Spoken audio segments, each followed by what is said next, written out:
Assalamualaikum warahmatullahi wabarakatuh. Perkenalkan, nama saya Muhammad Fauzi.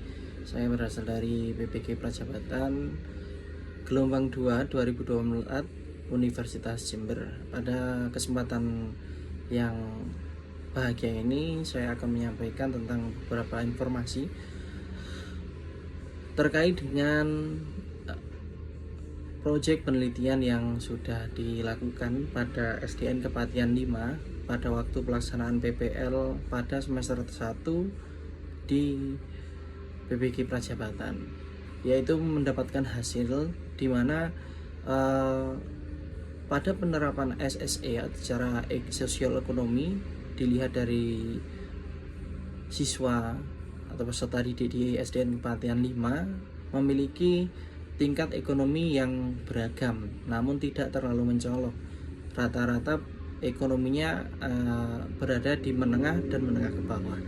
Hal ini mempengaruhi juga siswa tentang bagaimana ia dapat menerapkan pembelajaran di sekolah serta kemampuan kognitifnya dapat terpengaruhi oleh ekonomi tersebut. Hal ini dapat dilihat dari beberapa siswa yang memiliki ekonomi lebih tinggi daripada yang lainnya, itu memiliki sumber daya pendidikan tambahan, sedangkan bagi mereka yang tidak memiliki cukup ekonomi, mereka tidak mendapatkan sumber daya pendidikan tambahan yang memadai, sehingga berdampak pada efektivitas pembelajaran dan kognitifnya di kelas. Solusinya adalah kita pernah ngobrol dengan perangkat SDN Kepatihan 5 bahwasanya berupaya untuk memberikan inklusivitas pada peserta didik berupa perhatian khusus, berupa juga memberikan tambahan jam pelajaran, memberikan perhatian khusus berupa beasiswa dan seterusnya. Namun itu semua belum begitu cukup. Maka pendekatan perlu dilaksanakan melalui guru kelas.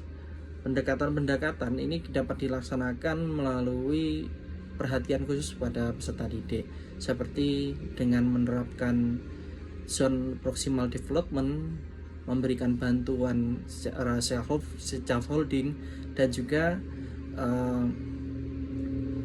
mengatasi hambatan-hambatan scaffolding yang muncul.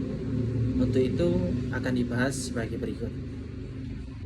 Seperti yang kita ketahui bahwasanya zone proximal development ini adalah memaksimalkan kemampuan peserta didik melalui bantuan dari rekan sebaya maupun dari pendidik atau guru kelas yang ada di dalamnya.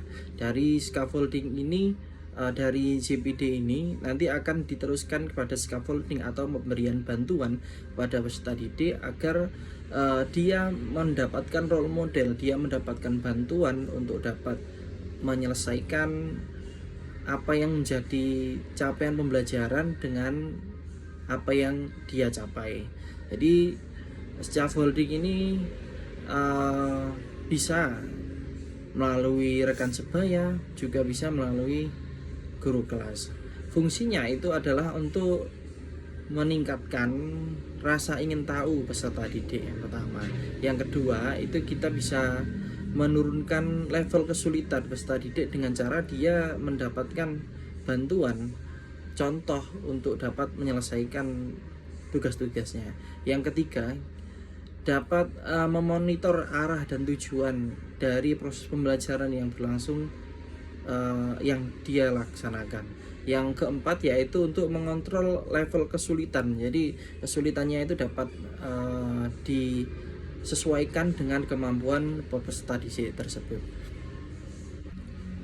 Dalam penerapan scaffolding tentu tidaklah mudah, terdapat beberapa hambatan yang mungkin nanti muncul, tetapi hambatan-hambatan tersebut nanti dapat dievaluasi, dapat dijadikan bahan renungan, terutama dengan cara mungkin melaksanakan untuk mengatasinya. Yang pertama itu kita menggunakan logika atau menghubungkan logika-logika dasar dengan soal dengan logika dasar, sehingga peserta didik memiliki rangkaian konstruksi berpikir yang komplit.